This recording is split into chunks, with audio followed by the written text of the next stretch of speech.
Hello viewers, আবারও হাজির হয়ে গেলাম আমি আপনাদের মাঝে নতুন আরেকটি রেসিপি নিয়ে।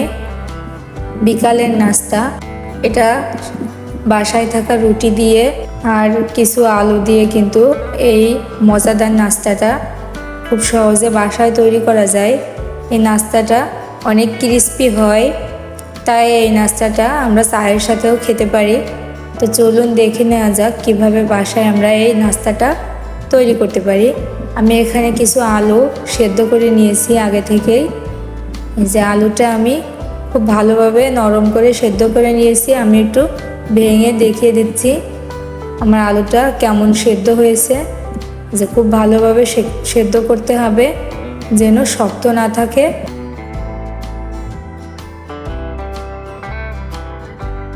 এখন আমি আলুগুলো ম্যাশ করে নিব। আলুগুলো খুব ভালোভাবে ম্যাশ করতে হবে যেন দলা বেঁধে না থাকে। খুব মিহি করে ম্যাশ করে নিব। এই যে আমি হাত দিয়ে একটু দেখিয়ে দিচ্ছি, সুন্দর করে মেখে নিব যেন একটু দলা বেঁধে না থাকে। এখানে আমি লাল মরিচের গুঁড়ো অ্যাড করলাম 1 চামচ। এখানে দিয়ে দিলাম জিরার গুঁড়া। এখন দিয়ে দিলাম ধনিয়ার গুঁড়া, দিয়ে দিলাম কর্নফ্লাওয়ারটা আমি 2 টেবিল চামচ দিয়েছি। এখন এখানে রুটি দিয়ে দিলাম। এই যে আমি রুটি দিয়ে দিব আর এখানে সামান্য পরিমাণে পানি অ্যাড করব। সামান্য পরিমাণে পানি দিয়ে দিলাম স্বাদ মতো লবণ। এখন দিয়ে দিব ডিম। যে একটা ডিম দিয়ে দিলাম, আমি ভেঙে নিচ্ছি। চাইলে আপনারা আগে থেকে ভেঙে নিতে পারেন। যে আমি ডিমটা দিয়ে দিলাম। এখন কিন্তু আমি সবগুলো উপকরণ খুব ভালোভাবে মেখে নিব। এটা কিন্তু শক্ত হতে হবে রুটির মতো।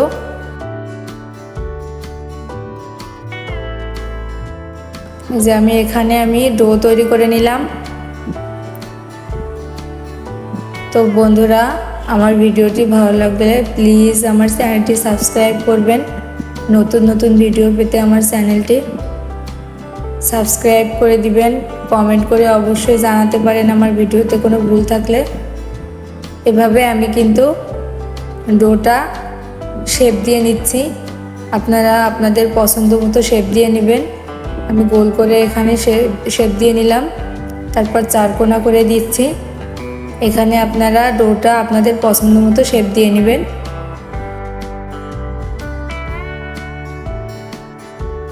এখন আমি কেটে নেব। আমি ত্রিভুজ আকৃতি করে কেটে নিচ্ছি। আপনারা চাইলে 4 কোণা কিংবা বিভিন্ন ডিজাইন করে ডোটা কাটতে পারেন। আমি ত্রিভুজ আকৃতি করে ডোটা কেটে নিয়েছি। যে আমি ত্রিভুজ আকৃতি করে ডোটা কেটে নিচ্ছি।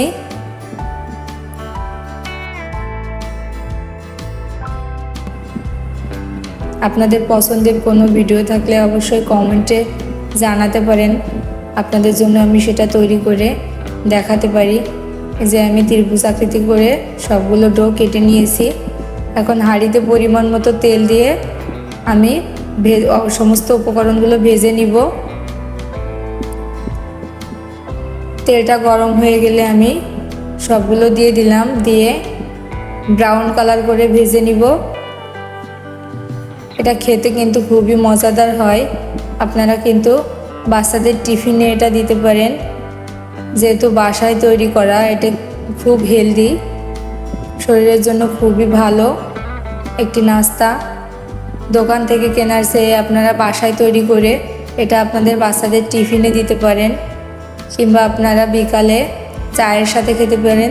যেহেতু উপরের অংশটা অনেক ক্রিস্পি হয়, তাহলে সেহেতু চা দিয়ে খেতে অনেক মজাদার লাগে। এই যে আমি ব্রাউন কালার করে ভেজে নিচ্ছি। আমার ভাজা কিন্তু কমপ্লিট। এ পর্যায়ে আমি উঠিয়ে নিচ্ছি।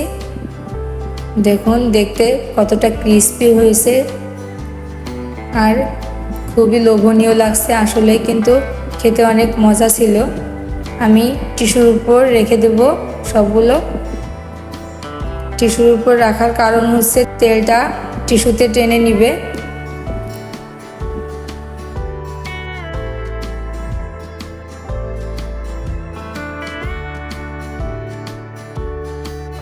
আমি ভেঙে দেখিয়ে দিচ্ছি নাস্তাটা কেমন হয়েছে।